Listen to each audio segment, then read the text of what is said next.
Hello there. You're watching the Technology Magazine Show, brought to you by Technology Magazine, AI Magazine, Mobile Magazine, Data Center Magazine, all courtesy of BizClik.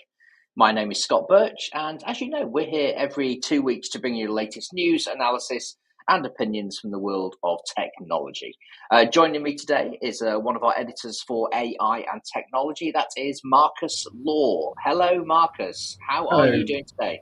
Hi, Scott. I'm very well, thank you. Excellent. And we're also joined, hopefully, fingers crossed, if his Wi-Fi holds up, by our other editor, George Hopkin. George, are you there? Are you with us? I'm here and I haven't frozen. Yes, I'm here, Scott. Hello Excellent. there. Yeah. Hello. And I'm saying hello to you, Scott, and let's take a moment to tell the people that are watching this that they can say hello by posting in the comments section below, and they should take this moment to go and take part in our LinkedIn poll. Absolutely, George. You're right. The LinkedIn poll is still live. We will be bringing you the results of that later on. But what is the poll? What's the question that we've asked?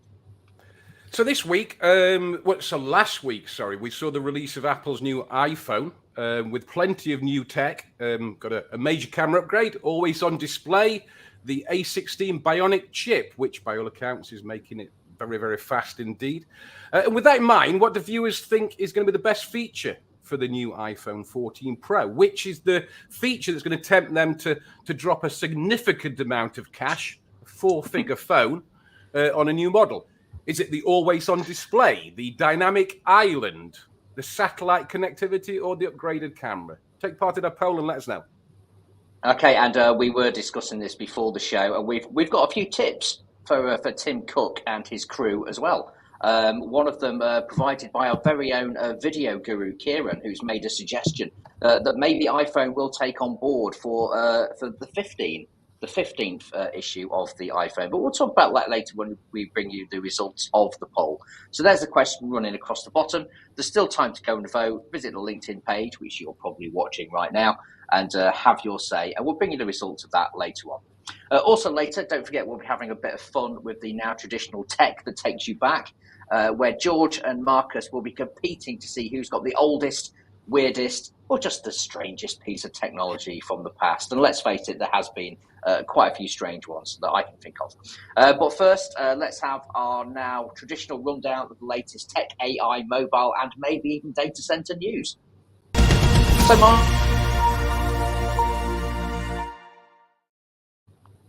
I thought the old sting was a bit late coming in there. I almost jumped in. So, Marcus, you're going to kick things off. What have you got for us first?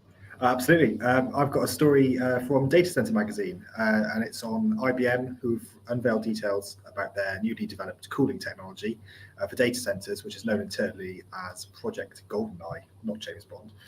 Ooh, nice. It's IBM. Yes. As Joe Smallbank writes, the proof of concept superfridge represents the latest advancement in cooling tech, and it's set to cater to our technological advancements all the way up to and beyond 2025.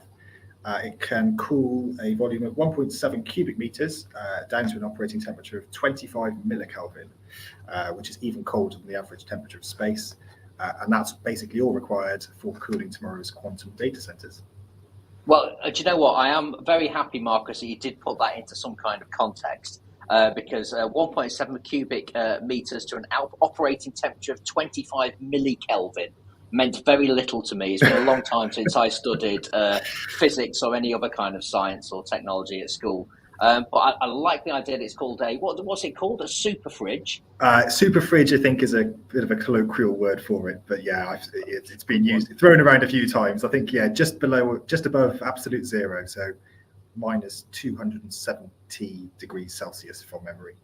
So okay, well, it sounds like IBM have done a good job of making this sound particularly sexy by calling it GoldenEye, right? I think we could all agree that's a killer move, but then also coining the super fridge as well. So we like that a lot. George, I think you're going to kick off next. You've got something from Technology Magazine, but this might be a story that Marcus wrote. This is absolutely a story that Marcus wrote. The first of two stories that Marcus wrote that we're talking about here today. So Marcus has reported on the lack of digital skills that could jeopardize the digital transformation initiatives that are supposed to be taking effect across the entire industry. This is according to new research via 451 research, which was commissioned by Hitachi Vantara. And this research reveals that more than half of companies have admitted that they don't have the skills to tackle the kind of digital initiatives that they want to do. This is something that we've reported on in Technology Magazine, the page of the magazine, and on the website many times in the past. And it does seem that the entire industry has a bit of a skills gap that they need to address. And this isn't the quiet quitting or the great resignation. I think this is just the sheer pace of change and the sheer volume of the industries that are expanding as we speak. And they just don't have the tech-savvy staff to deal with that.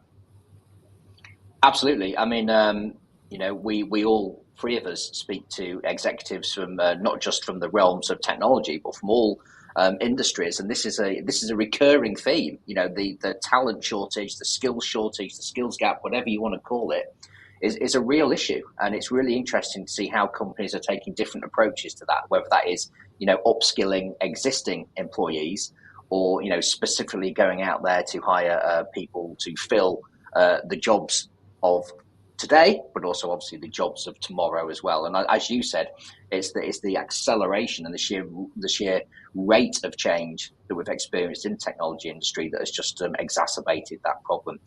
You mentioned the websites there, George, and so this is probably a relevant time for us to share with our viewers the URLs of all of our glorious portfolio here. So we have technologymagazine.com, aimagazine.com, datacentermagazine.com, and mobile-magazine.com. Don't forget the hyphen. And you visit the websites and you can catch all of our latest news, all of our analysis, the features, the videos that we produce, and you can view the latest issues of the magazines too. More on that a little bit later. But George, back to you. And I think you're stealing another one of Marcus's stories, I believe. I am, because they're so good and so insightful. And it's another common theme. And so Marcus on AI magazine website has another familiar tale for regular readers, and that's that the confidence in AI is there and the investment is there, but there's a lack of follow-up and actual delivery of products and services. So we have some research carried out by Odigo, who provide contact centers as a service, so and they say that 3 out of 4 business executives are using artificial intelligence for customer experience, it appears. So that's good. That's a commitment for the boardroom and from the boardroom. But only 20% of these executives say that that's translated into industry-leading customer experience. So the actual work that's going to come out the other end of it. So there's a lot more that needs to be done by the entire industry and by individual companies. And I think this is a common theme that we're going to get as the world digitally transforms, as long as we can get the staff. Absolutely. I see how you've melded the two stories together there. It's a callback. It's a callback. Absolutely, yes. Absolutely. I was actually at an event last week where they were discussing exactly this, actually talking about CX, customer experience, and contact centers as a service, and some really fascinating insights from the people who are on that panel about this. The problems that that are there and how AI can help to tackle those. So really, I look forward to reading that story, actually. But we're going to talk more about the latest issue of the magazines after the break. And also, George and Marcus will be going head-to-head in tech that takes you back. So go and put the kettle on. Hopefully it's half-boiled, because we'll be back in about 3.5 minutes. So don't go away. We'll see you in a few minutes.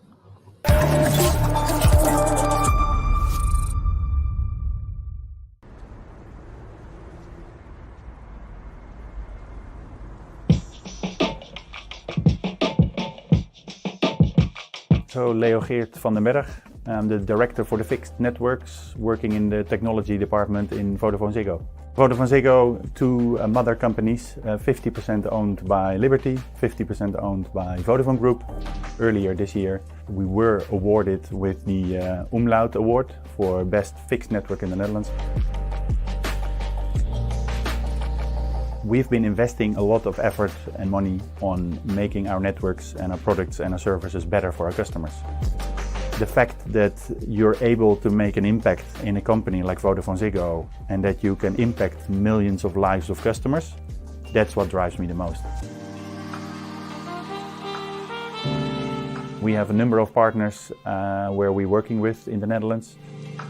We've launched Smart Wi-Fi last year. We launched it together with Plume, so better in-home connectivity.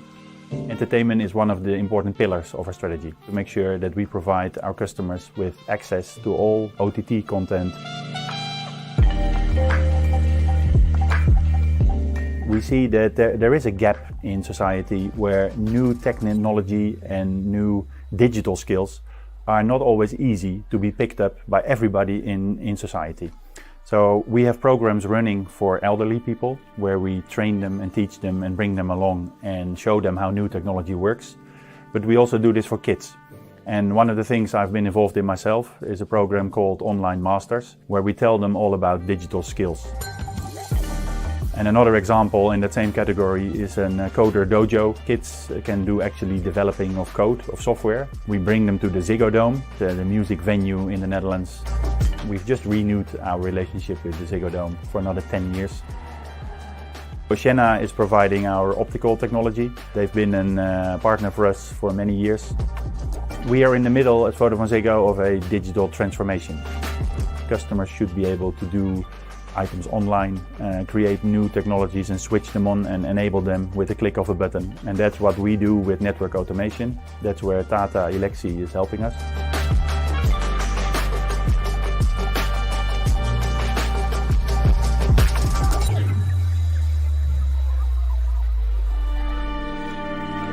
We now see that gaming becomes more and more online gaming and cloud gaming. And there's many examples where this innovation will continue.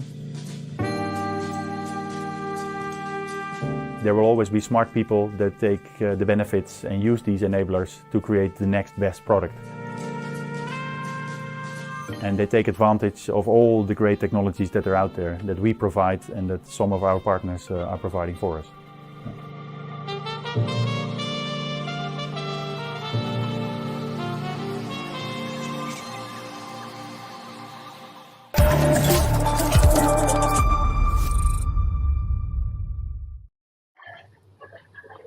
Okay, welcome back, everybody, and let's move straight on, and we'll take a look at the results of the poll, I think, Marcus. So why don't you just remind the viewers what the question was that we asked, and then give us the results as well. Yeah, absolutely. So the question was, what is the best feature of the new iPhone 14? Right, so in fourth place with 12% of the vote was the dynamic island. In third place with the always-on display with 23%. Second was the upgraded camera with 27%. And top with 38% was the satellite connectivity, which I think is quite interesting. Not necessarily what I'd expected. I don't know about you both. Well, George, what's your take on the results of that? Well, as we said earlier, $12.99 in the UK and different prices around the world is a significant amount of money. I don't think I've spent that much on anything that I haven't lived in or driven. Right, so I think technology failed us there for a moment there again, and this isn't me this time, but I am back now, and you can see me. I'm not on an Apple iPhone. There you go. That's what I've got to say about that. It doesn't surprise me, I suppose, that business users want satellite connectivity. That makes sense. Yeah, I do get it, I guess. Well, let's just talk about the price actually there, because it is interesting. Because as you said, our video guru Kieran was telling us that the latest version, or the one that he's planning on upgrading to once he sells his house and car, comes in at a princely price of £1,299, which is probably about $5,000 the way the exchange rate is going. Yes, it's a significant investment. I'd like to know actually, Kieran, he might be able to post in the chat what his favourite feature is of the new phone. Not the one that he says is missing, and he's going to have a word with Tim Cook, but which one of these would he have voted for? So maybe Kieran, share that, and we'll discuss that later on. But yeah, interesting. I also want to know what's the floating island, whatever it was called. Dynamic Island. I also had to Google that. Marcus, what's your take on it? Yes, so they've changed the notch. The notch is gone in the iPhone 14 Pro, and it's now it resembles an island, I suppose. It's a funky notch. It's the notch. It's an animated notch. It's a funky notch. It's quite snazzy. You get notifications from the top. It's quite cool. I think the satellite connectivity, going back to that, is quite interesting. I think from an emergency calls point of view, those days of being, walking in the hills, having no phone signal, that should ensure that, things like that, absence of signal help. I love an upgraded camera. I love, I think it's interesting. So many modern smartphones take spectacular photos, and I would be excited to see what sort of photos the 14 Pro can take. In fairness, the Apple camera is in a class of its own, is my understanding, and has done Hollywood style movies in the past. And so, if someone was to give me one, I would very happily put that into film production. Okay, that wasn't an appeal, by the way, by George for a new phone. But if anyone does want to send in 4 new iPhone 14 Pros, then we'd be more than happy to give them a fair and balanced review. And breaking news! I can confirm that Kieran does say that Dynamic Island is the feature that he would have voted for, and of course the 8K camera. But anyway, that's 8K. 8K. But look, let's move on, because I'm hoping, instead of talking about this fantastic current supersonic tech, we're going to go back in time a little bit. So live from London and Nottingham and Dubai, it's tech that takes you back.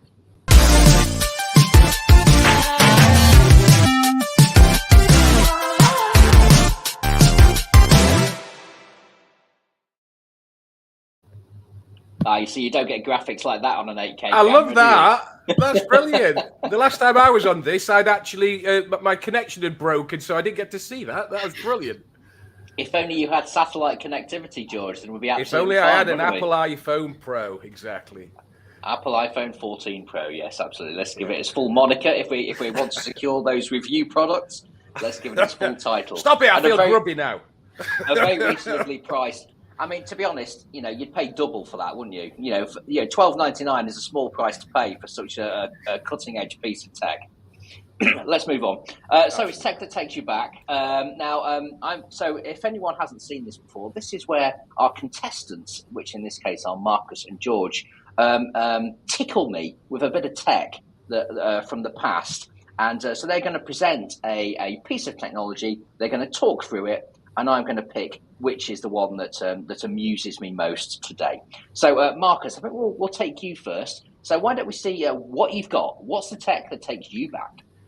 Well, I'm hopeful this week, Scott, that I might have a bit more success than last time. So I am trying to convince you with possibly the most iconic computer that's ever existed, which is the iMac G3. Fantastic. Those colors, the multiple colored backgrounds, those TV adverts from the late 90s, released on announced by Steve Jobs on the 6th of May 98, released in August of that year. Brought several major innovations, not just the colors, which included strawberry, blueberry, and Bondi blue, which is that original blue-green color.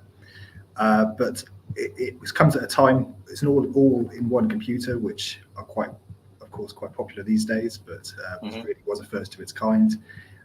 Really Apple announcing themselves back on the major stage in the late 90s. I think they're fantastic. Okay, I'll come back to you with my judgment. George, dare you beat that? I actually am a big fan of that, and I can tell you a great deal about it without even Googling it. But I think Kieran's got my clip ready for you to assess and judge. And I'm not going to say anything while the sound happens, Kieran, please. If we can have the sound, which is kind of important. You might have to make the sound, George. Okay. I think we're ready. Yes. Okay, let's all give it our best impression.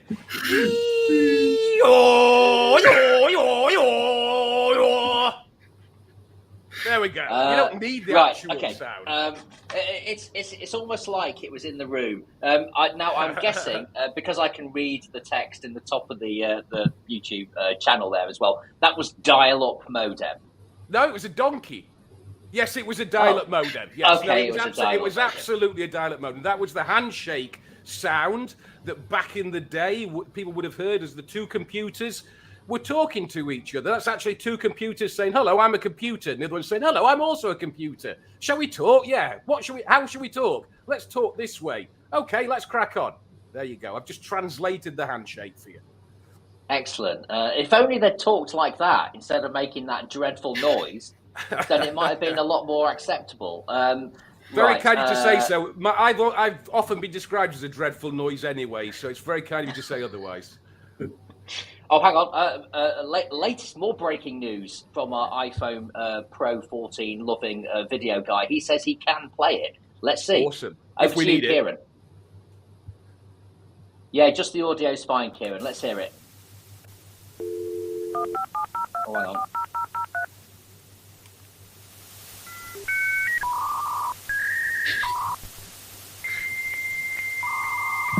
Hello, I'm a computer. Hello, I'm a computer. Let's talk. All right. Leave it. Okay, that's enough. God, blimey. Well, that certainly did take me back, not in a pleasant way, I have to say. I definitely enjoyed your version of it more, George. Okay, I need to make a judgment. It's a tough decision. And while I'm very fond of the dial-up modem and having to unplug the phone and plug in said modem to download some awful thing at awful speeds, I don't know, because the Mac... see, I liked the previous Mac versions, the ones that were just white and had the little 5-inch floppy disk or whatever it was that slotted in the front. Yeah. But I do have fond memories because I remember using one of those when I was working at a newspaper back in the UK. And so it's a sterling effort, George. If only we'd had the audio when we had the visuals as well, maybe I would have been swayed differently.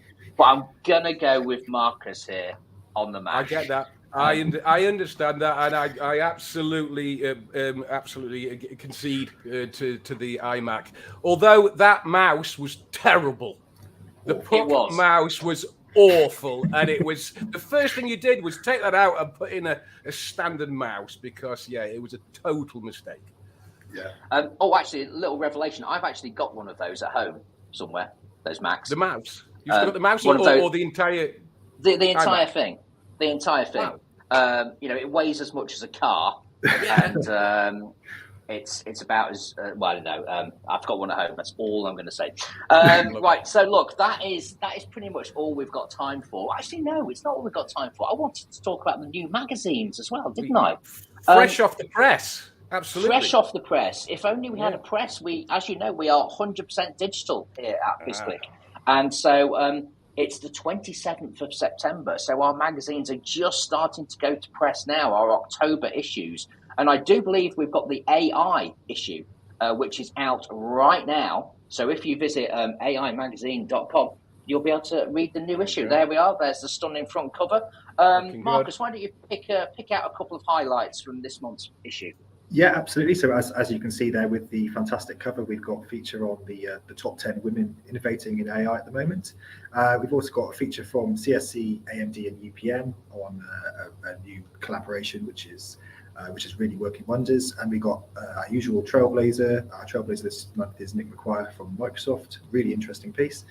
There's some really good stuff in there, and look forward to you all seeing what's inside. Okay, and also we should say that the new issue of Technology Magazine is also going to be live any hour or any day now. So that will be the October issue. So next time we do this show in around 2 weeks' time, we'll bring you some more insights from that. And don't forget, of course, our sister magazines, Mobile and Data Center. They're both bi-monthly, but there is a new issue coming out for October, so make sure you read that too. Okay, that really is all we've got time for this time. So we really hope you've enjoyed the show, and make sure you tune in next time. Thank you for joining us, for interacting with us, and taking part in the poll, of course. And remember that this show is available to watch on demand, so please do share it with colleagues, anyone interested in technology, and of course Tim Cook. Thanks to George and Marcus for their input and their insight, and to Kieran and the rest of the video production team, and of course the marketing team as well. Thank you very much, everyone. This has been a BizClik production. We'll see you again soon. Bye for now.